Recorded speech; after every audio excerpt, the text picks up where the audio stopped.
lanjut ya Bu ya. Yeah. Ini semakin hangat tuh ini tadi. Jadi anggaran tadi sudah kita tahu lah posisinya dan sangat mensupport, pemerintah daerah juga mensupport karena anggarannya ada. Nah kemudian kan ini kemarin pernah sebelum pandemi, kemudian pas pandemi, dan sekarang sedikit lagi masih pasca, tapi meskipun landai tapi tetap. Waspada. Itu, nah, bagaimana adaptasi dari tim penggerak PKK yang Ibu lakukan supaya kita tahu Bali sangat terpuruk pada waktu itu. Tapi kalau melihat dari hal itu, trigger-trigger apa atau hal apa yang akhirnya Ibu membuat, oh ini harus ada yang dirubah, ini harus ada inovasi demikian supaya bergerak lebih kuat lagi kan Bu. Kadang-kadang kalau orang pandemi kan menyerah semua. Ternyata tim penggerak PKK tidak, ketua tim penggerak tidak memikirnya begitu, harus bergerak. Bagaimana Bu penghijauan tahannya? Jadi Ibu akan cerita dari sebelum pandemi sampai pandemi ya.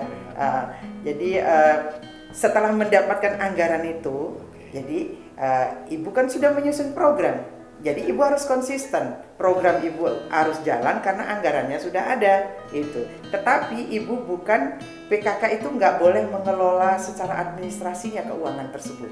Nah, jadi Ibu tidak menyentuh duit itu. Jadi silahkan PMD. Ibu tinggal ngomong PMD, saya akan lakukan kegiatan saya itu anggarannya tolong diatur, tolong di-prepare. Nah, begitu kan enak. Jadi Ibu dapat anggaran besar, dapat melakukan kegiatan, tetapi Ibu tidak mengurus langsung. Karena Ibu tidak ingin berisiko. Mengurus langsung keuangan godaannya kan gede. Nah, kita dan termasuk terawasi juga ya Bu ya. Betul. Nah, Ibu tidak mau itu. Akhirnya, karena programnya, nah di sana kelihatan kecerdasan kita ketika menyusun program. Ibu tidak mau dengan gaya-gaya yang hanya formalitas, kemudian PKK itu ikut kegiatan-kegiatan kedinasan, tetapi PKK yang menjadi leadernya. Dengan bikin program, Ibu matur sama Pak Kadis PMD, Ibu akan di dalam program itu sudah ada kegiatan, Ibu bagi dua. Untuk melaksanakan program-program Ibu bagi dua dalam bentuk sosialisasi, dalam bentuk aksi sosial. Nah, begitu. Sosialisasi, aksi sosial. Ya, kalau sosialisasi itu Ibu menyampaikan yang menjadi program pemerintah adalah juga program PKK itu melalui media. Dulu Adam masih populer media cetak, Ibu pakai juga tetap media cetak, kemudian media elektronik, kemudian melalui akun-akun juga, jadi seperti itu. Jadi dalam bentuk foto, dalam bentuk berita, dalam bentuk video, begitu. Kemudian Ibu masuk, jadi Ibu masuk sosialisasi karena Ibu menyadari PKK itu kan tidak profesional di bidangnya. Kami ini bukan dokter, kami bukan ahli kesehatan, kemudian juga tidak memahami hal-hal yang lain sesuai dengan programnya PKK gitu kan. Kami juga bukan ahli yang ketatanegaraan, kemudian tentang Pancasila. Nah, sosialisasi Ibu hadir dengan mendampingi para pakar.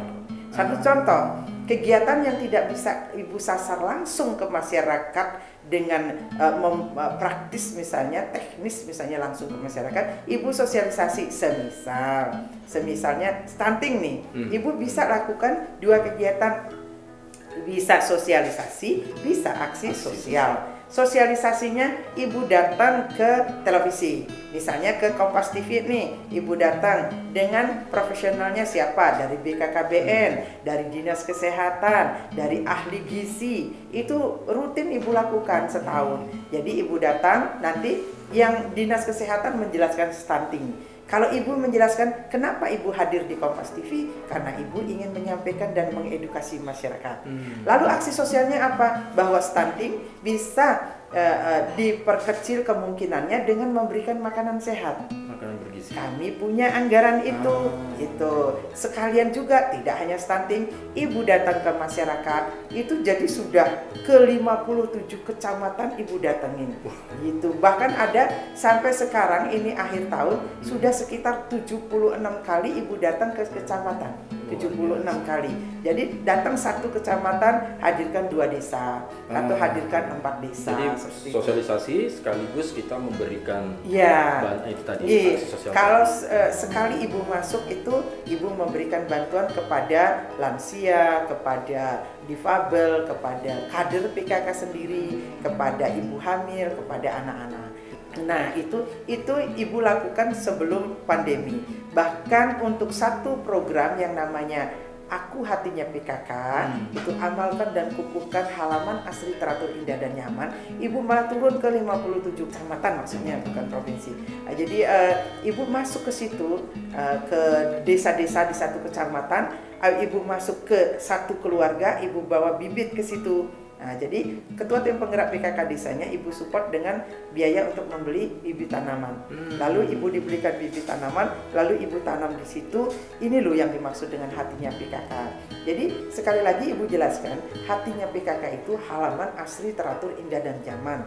Tidak hanya menanam cabai, tidak hanya menanam terong, jangan salah ya. Jadi jangan sampai satu halamannya yang luas ditanamin cabai semua, nanti kayak kebun. Iya kan? Itu. Jadi halaman asri teratur indah dan nyaman. Ya, barangkali kita perlu menanam cabai, tapi di mana? Misalnya dekat dapur masih ada tanah kosong di situ, sehingga ketika masak gampang metik cabai. Nah, ketika ibu ini Mas Bambang, ketika ibu turun kan ke masyarakat asik itu ke 57 kecamatan itu membawa bibit cabai terong, akhirnya pandemi datang. Nah, kita nggak boleh berkumpul, ke pasar pun kita takut. Dibatasi. Dibatasi.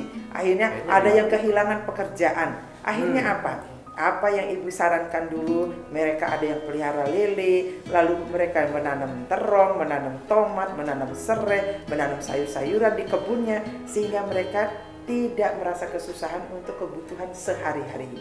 Makannya dulu ya. Itu. Apa ibu boleh lanjut ke pandemi? Boleh. Nah, jadi itu bermanfaat jadi. Bermanfaat jadi. Padahal sebelum pandemi kita sudah mulai. Betul. Maksud ibu. Pas pandemi. Makanya ibu di situ bilang, nggak salah tetua kita bilang sedia payung sebelum hujan. Nah, nanti kalau hujannya reda, payungnya bisa dijual lagi. Enggak ya. Jadi sedia payung sebelum hujan artinya apa? Kita tidak tahu apa yang akan terjadi, tetapi dengan melakukan, dengan kemudian kita membersihkan halaman kita menjadi halaman asri teratur indah dan nyaman plus bermanfaat, itu ketika kita diam di rumah itu ada hasilnya. Nah kan ibu, ada yang juga membuli ibu, Bu Koster nih bisa, emangnya cabai akan berbuah seketika? Ya ternyata pandeminya 2 tahun, coba kalau nanam cabai di awal, berapa kali berbuah dia kan? Itu tinggal kita metik. Nah ketika pandemi, lalu ibu berpikir, hanya di daerah perkotaan yang masyarakatnya tiba-tiba jadi miskin. Miskinnya apa? Tidak punya duit cash untuk membeli kebutuhan pokok. Jadi dia punya rumah lantai 2, dia punya mobil, punya motor banyak, tetapi pekerjaannya tidak ada, tabungan tidak ada karena tabungannya sudah habis untuk cicil barang-barang itu. Iya kan? Ketika kehilangan pekerjaan, benar-benar duit cash dia tidak punya untuk menghidupi keluarganya. Itu kemiskinan yang tiba-tiba. Ya itu, mau jual motor, mobil nggak ada yang beli zaman itu kan. Akhirnya apa? Ibu bilang, yuk kita bantu dengan beras. Di masa pandemi, mulai itu Maret, Mei, Juni, ibu sudah mengikuti perintah dari pemerintah Provinsi Bali, itu adalah untuk refocusing anggaran. Sebenarnya ibu sudah punya program. Jadi ada program-program yang tidak bisa berjalan karena kendala pandemi, tetapi anggarannya bisa ibu geser. Akhirnya pada bulan Juni, mungkin ibu PKK yang pertama kali menurunkan bantuan ratusan ton beras. Nah, ibu sinergikan waktu itu di Keranasda juga refocusing anggaran, PKK refocusing anggaran. Jadi kalau ibu gabung waktu itu sekitar 460 ton ibu menurunkan beras ke masyarakat. Ke seluruh Bali? Iya, ke seluruh Bali. Caranya ibu koordinasi dengan PKK kabupaten. Ibu cukup mengirimkan sampai kabupaten kota, kabupaten kota yang mendistribusikannya ke desa-desa. Sampai ke tingkat desa. Ya, melalui koordinasi kecamatan. Jadi seperti itu.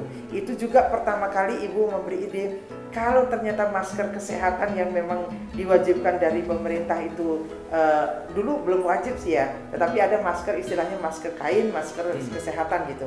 Jadi karena langka, Ibu bilang ke Dekranasda, coba cari IKM kita bikin masker dari kain.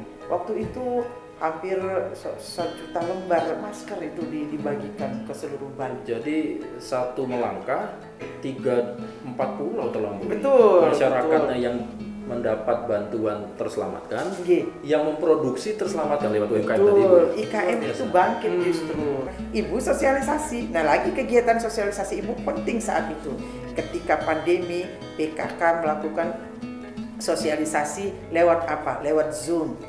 Lewat webinar. Nah, PKK provinsi sering melakukan webinar itu memberikan pemahaman tentang apa itu COVID, bagaimana menyikapinya. Sehingga sekarang pun PKK pusat itu punya program-program yang melakukan webinar. Itu kami dulu melakukan di awal-awal begitu, Mas Bambang. Jadi dengan webinar kami mengedukasi, ingat loh prokesnya, 3M-nya gitu kan. Itu jadi ketika Ibu kena juga, karena Ibu sudah biasa bersosialisasi tentang bagaimana itu COVID, bagaimana mengamankan diri. Nah, Ibu positif tetapi kan OTG waktu itu. Jadi tanpa gejala, Ibu sehat-sehat aja merasa, tetapi hasil swabnya positif. Nah, orang kan pada udah ketakutan. Kesian saat itu yang kena positif itu seperti apa ya, orang yang berpenyakitan yang harus dijauhi gitu kan, kesian ya. Akhirnya memang sosialisasi tadi salah satunya kita terbuka, dicontohi oleh Ibu sebagai ibu bahwa ya ini kalau kita dapat ya kita menyikapinya tetap semangat, tidak perlu khawatir, dan itu nyampe ke masyarakat ya. Masyarakat itu terbuka gitu. Menarik sekali Bu. Nanti kita lanjutin ya Bu ya. Menarik lagi nih. Saudara jangan kemana-mana, kita lanjutkan lagi, tetap bersama Ibu Putri Koster setelah yang satu ini.